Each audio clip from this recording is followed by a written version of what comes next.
Recently, there is a lady pushing out from the scriptures that the Bible is not from God. And her message was about heaven. She claimed that 2 Kings chapter 2, verse 11 to 12 made mention of Elijah being taken to heaven. But then in John chapter 3, verse 13, the Bible mentioned that no one has ascended to heaven, only Jesus Christ. So, in fact, her point was there are contradictions in the Bible. And that is what I want us to address this issue. You see, I want us to first read the context. Let's go to 2 Kings chapter 2, verse 11 to 12. We read, "Then it happened as they continued on and talked, that suddenly a chariot of fire appeared with horses of fire and separated the two of them. And Elijah went up by a whirlwind into heaven." Now, verse 12. "And Elisha saw it, and he cried out, my father, the chariot of Israel and its horsemen. So he saw him no more, and he took hold of his own clothes and tore them into two pieces." Now, verse 12 even explained everything. He said, when Elijah was taken to heaven, Elisha saw it. But the issue, was it physical or spiritual? That's why I want us to address it. But then I want us to first also read about John 3:13. John 3:13, "No one has ascended to heaven, but he who came down from heaven, that is the Son of Man who is in heaven."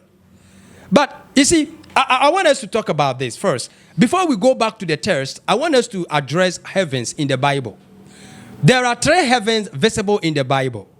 So each context come out with a kind of heaven the author will be talking about. Now we have a first heaven. And the first heaven is the earth atmosphere where the birds of the heavens fly. And that is in Genesis chapter 6, verse 7. So you see the birds, they'll be flying up, and they get to the limit and they are not able to go up again. And that becomes the first heaven.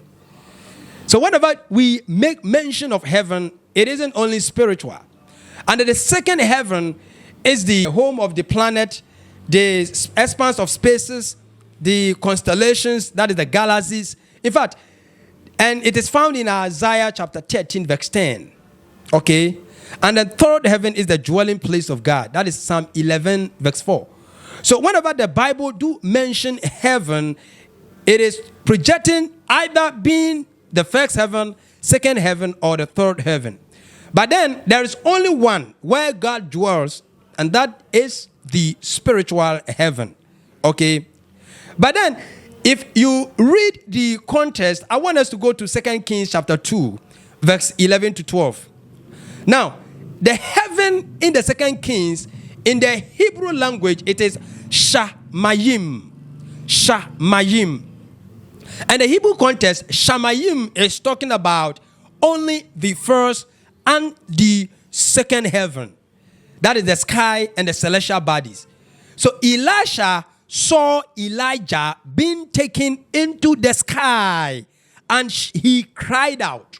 So the author of 2 Kings was projecting our mind that Elijah was taken into the physical heavens. Well, somebody will say, does that mean that he lives in the sky? No. Elijah will be transformed from the physical realm into the spiritual realm, and he will be taken into the intermediate world.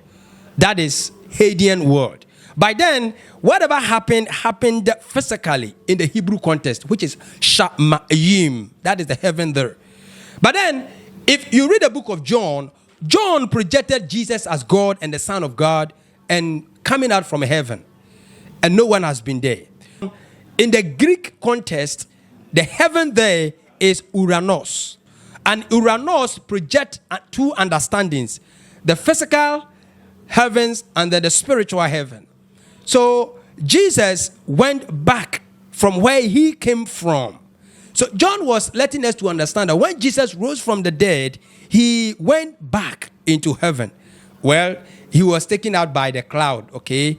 That is the physical heaven, and later on he disappeared and he went back to the spiritual heaven. So there's no contradiction in the Bible unless you are not willing to understand.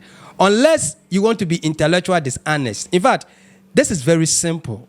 The author of the 2 Kings chapter 2 verse 11 to 13 was talking about the physical heaven. And then the author in John was talking about the spiritual heaven. Don't forget, 3 visible heavens in the Bible. If you have any question, don't hesitate to ask through the comment section. My name is Peter Polly, a preacher in the Lord's Church. Thank you.